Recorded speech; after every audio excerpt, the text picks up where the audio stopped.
All right, we're looking now at the Psalm for the 17th Sunday after Pentecost.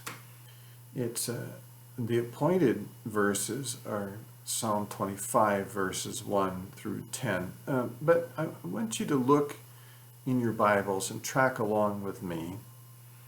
We're going to read the whole Psalm because I want to show you a little bit of how to read it.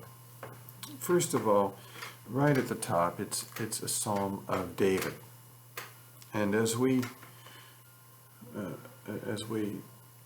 go along through this Psalm, one of the questions that we're going to need to ask is David talking about himself as a person, or is he talking about himself in his office of king? Those things don't necessarily need to be mutually exclusive, but sometimes the focus is this way and other times it's that way. The other thing that I want to prepare you for here is most of this psalm is a prayer.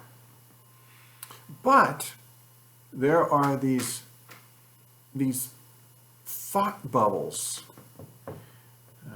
When you're looking at a still cartoon, the little dots going off, and then there's a little cloud with some words in it, thought bubbles. This psalm has little thought bubbles interlarded into it here and there. And I want to point those out because if you become comfortable at seeing those, then reading and praying psalms can make a lot more sense to you. All right? So we're not going to go in depth into this psalm, but I just simply want to read it through with you here.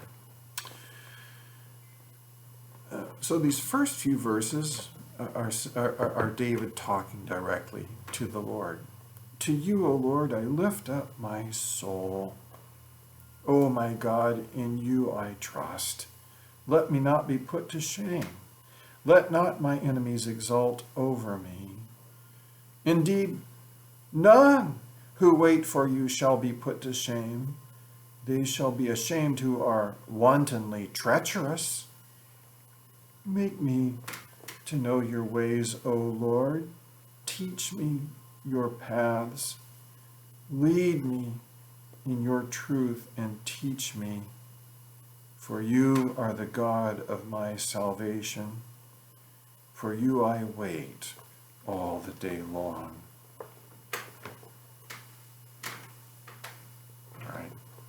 David's going to continue to pray, but I think now in verses 6 and 7, we're going to begin to get very strongly to why he prayed this psalm. People often don't say the most important thing first. They kind of warm up to it. I think this is what we're getting to here. Verses 6 and 7. Remember your mercy, O Lord, and your steadfast love, for they have been from of old. Do you hear the kind of buttering up that's going on there? Lord, you talk about being merciful and gracious and slow to anger and abounding in mercy. I just want you to remember that right now, because I'm about to mention something that has me a little nervous. Verse 7. Remember not the sins of my youth, or my transgressions. According to your steadfast love, remember me, for the sake of your goodness, O Lord. All right, now we move to a thought bubble. Verse 8. Good and upright is the Lord. Therefore he instructs sinners in the way. He leads the humble in what is right and teaches the humble his way.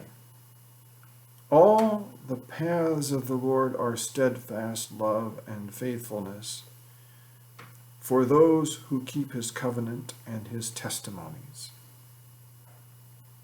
All right, that's the end of the thought bubble. Now in verse 11, we get some more petition. For your name's sake, O Lord, pardon my guilt, for it is great. Now we go back into thought bubble mode. Verse 12. Who is the man who fears the Lord? Him will he instruct in the way that he should choose. His soul shall abide in well-being, and his offspring shall inherit the land. The friendship of the Lord is for those who fear him, and he makes known to them his covenant. My eyes are ever toward the Lord, for he will pluck my feet out of the net. All right, now that's the end of the second thought bubble. And we return now to David speaking directly to the Lord in his petitions. Verse 16. Turn to me and be gracious to me, for I am lonely and afflicted. The troubles of my heart are enlarged. Bring me out of my distresses. Consider my affliction in my trouble, and forgive all my sins.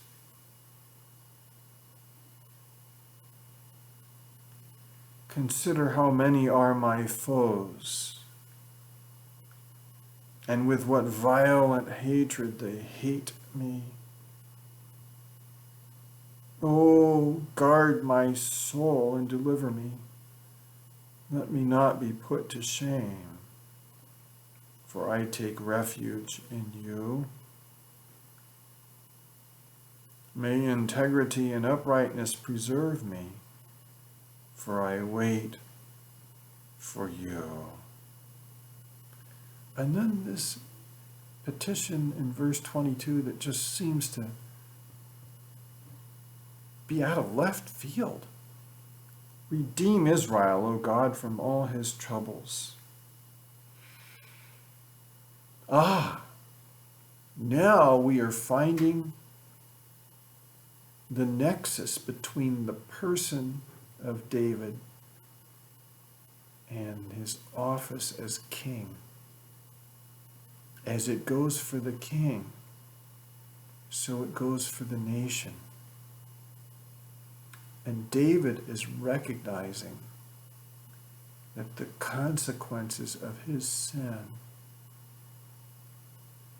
are potentially consequences for the whole nation. And indeed, at the end of 1 Kings, we have such an incident where he had sinfully decided to count the number of soldiers he had available. And his trust was going to be in that big number instead of in the Lord. And so the Lord sent a plague, an epidemic, a very fast-moving epidemic that killed 70,000. Right? The king messes up, 70,000 die. David, that's large responsibility for an impulsive but tender-hearted man like David. Redeem Israel, O God, from all his troubles.